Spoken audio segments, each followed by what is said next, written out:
Disney films are primarily aimed at young children, but parents will inevitably watch them as well. In many cases, their takeaway will be a lot different. In 10 different Disney films, parents can pick up on dark messages involving growing up, death, weird relationships, animal cruelty, and families in general. See these messages before you get sucked into viewing them with a child. Before you watch, click subscribe. You'll join our notification squad and be the first to know of brand new content.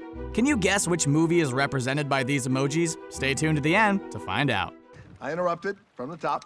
Hero of men. Go. Moana. For young viewers watching Moana, the film showcases a powerful story about a girl following her destiny, putting herself out there and conquering all for the sake of her village. While it probably feels empowering for young viewers, their parents may not feel the same. Watching from the perspective of Moana's parents, you get a much darker message than what is intended. Seen in the montage and song entitled Where You Are, the parents give Moana everything she needs: positive messages, a happy life, and they eventually make her the leader of the whole island. What's the moral of the story? No matter what you do for your children, you can't control their decisions or actions. In the film, it was something simple like sailing a ship. In real life, parents may deal with rebellious children that break the law or get into all sorts of trouble. The sad truth is that no matter how well you parent, children will grow up and make their own decisions that are well beyond your control. Luckily for Moana, it all worked out in the end, but real life is no Disney movie. Sad and upset now? What can we say? Except you're welcome. Come down here, boy. I've a little something for you. Return to Neverland. While Disney often has good intentions with a lot of their stories, a number of films are clearly cash cows looking to make a quick buck based on known characters and stories. This is exactly the case for the unnecessary Peter Pan sequel entitled Return to Neverland. Released in 2002, the film follows the adventures of Wendy Darling's daughter, Jane. Jane is accidentally captured by Captain Hook, and it's up to Peter Pan and his lost boys to rescue her and go on multiple adventures throughout Neverland. Jane showcases a hatred for Peter at first, but then she clearly becomes infatuated with the boy, as both characters develop a crush on one another. While children may love the angsty love story, the only thing that parents are thinking is that Peter Pan has gotten with Wendy and her daughter. Late in the film, Peter has a scene with the older Wendy, and it's almost too much to handle as Wendy is fully grown and married while Peter is actively pursuing her daughter. Things only get worse in other versions of Peter Pan, where he skips over Jane and eventually marries Jane's daughter, Margaret. So in the end, Peter joins the real world to marry Wendy's granddaughter. Yikes.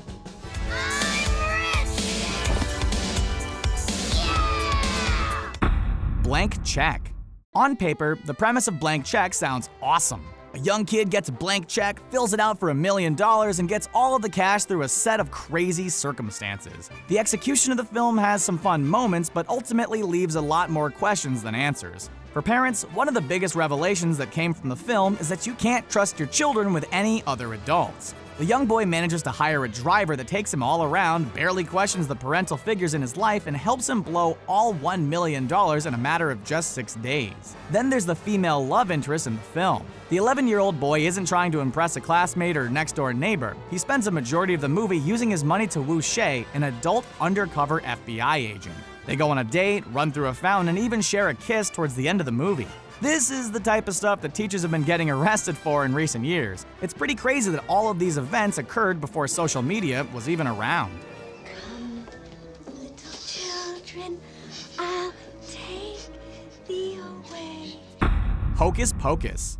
Hocus Pocus has become a cult classic that is now celebrated every Halloween with movie screenings, costumes, and sing-alongs to the music featured in the movie. The characters in the film are all memorable, but some of the most impressive acting comes from the child stars. Thora Birch is memorable in the role of Danny Dennison, just one of her many signature roles as a child actor.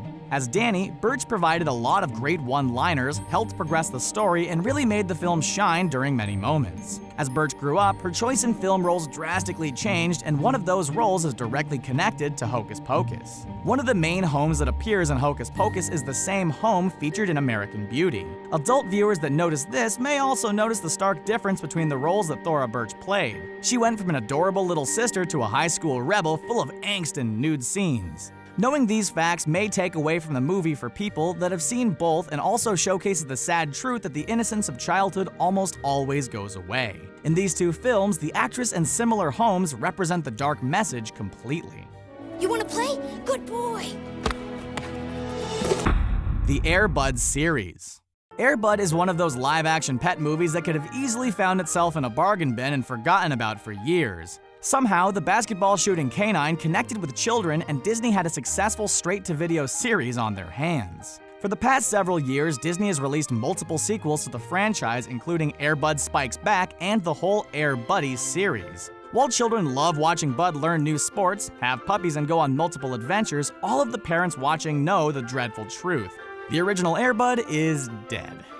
After appearing in the first couple of movies, the original Air Bud dog actor passed away due to lung cancer. Instead of honoring the dog, Disney replaced the character and acted as if Buddy was still alive all this time. Older viewers know the truth, that Bud is replaced for each sequel, and the same goes with all of those puppies used in the spin-off films. The films remain optimistic, make it seem like your family pet can live forever, and never really tackles the issue of grieving a lost pet. Air Bud lives on, setting a disturbing precedent in the mind of children. We're going to the big water. Nigel, show them what we're looking for. Like this? The Wild. Who here remembers Madagascar? Sure, the franchise was a great story that followed a group of animals who escaped the zoo. For some reason, Disney felt like ripping off this idea, added some quasi-realistic animation to the animals, and released a film entitled The Wild. The film was a huge bomb, but for those that managed to watch it, you could take away some pretty dreadful messages about animals, animal abuse, and their captivity. As Samson the lion tries to connect with his son Ryan, he tells him a backstory of growing up in the circus. Samson was abused by his father in the circus when he was unable to roar.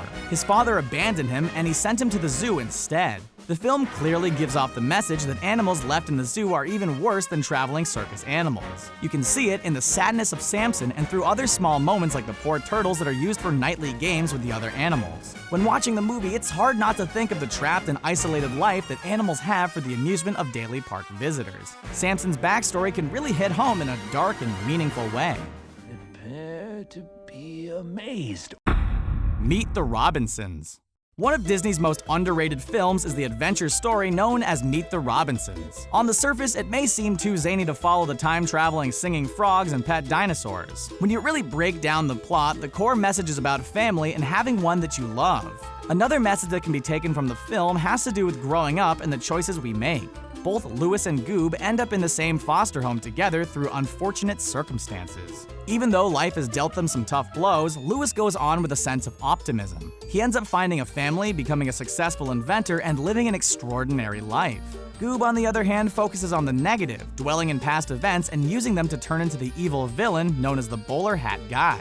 The lesson here is that some people can choose to rise above unfortunate circumstances while others dwell on the past as it negatively impacts their life.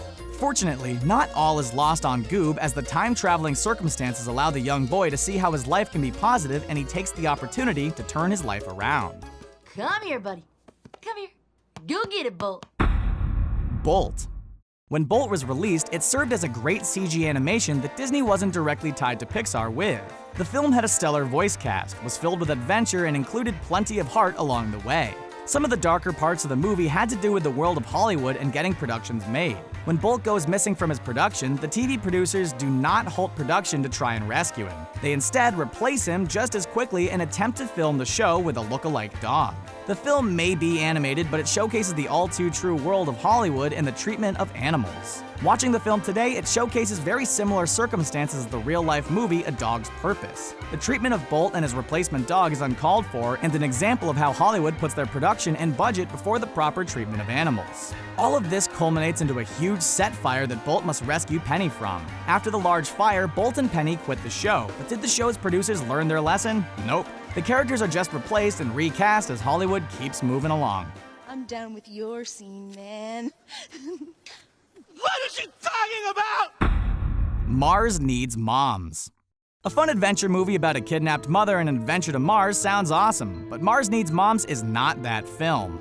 Any mother that actually watches the film will be appalled at the crazy messages that it tries to get across. The basic message in the film is that every family needs a mom and a dad. It's basically a huge insult to single parents, same-sex couples, and other mixed families that include grandparents or adoptions. The whole premise is also a flawed look on mothers in general. The premise is basically that the moms on Mars are so hard-working that the alien creatures do not have time to take care of themselves. In other words, they are saying that females cannot work hard and be a good mother at the same time. In reality, this is just not the case at all. Mothers can have a full-time job and be a full-time parent. They can achieve great things while raising great kids. Mars Needs Moms is extremely flawed and displays dark messages about what the role of a mother should be. All copies of the movie should probably be sent to Mars so children can't be influenced. I heard it was a cemetery. That's where they bury the miners. Frankenweenie. Frankenweenie is not just a fun movie about a boy looking to cling to the love of his dog. The core of the film tackles the issue of science, fear of facts, and how communities try to deny scientific discoveries. In the movie, the citizens of the town that Victor Frankenstein live in completely go against change, science experiments, and even the science teacher. This plot and notion is so relevant in today's world.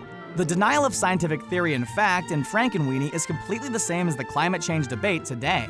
Whether it's leaving the Paris Agreement, denying climate change altogether, or defunding important causes, a fear of change has people reeling and acting just like the citizens in the film. It can make it extremely hard to enjoy the sweet dog story when there's so much frustration with the acceptance of science in the real world. Fortunately, parents can use the film as an educational tool to teach them about science, grow a love for it, and really learn about important causes around the globe. Tim Burton and screenwriter John August really created the story that can turn a dark message into a positive reality with enough education. Wow, there you have it. Which dark message is the worst? Does it make it change the way you view the movie? Are there any that we missed? Let us know in the comments section below. Don't forget to like this video, share it, and subscribe to Screen Rant on YouTube so you can stay up to date with our awesome videos. Oh, and the answer to the emoji quiz is... Have a good one, everybody.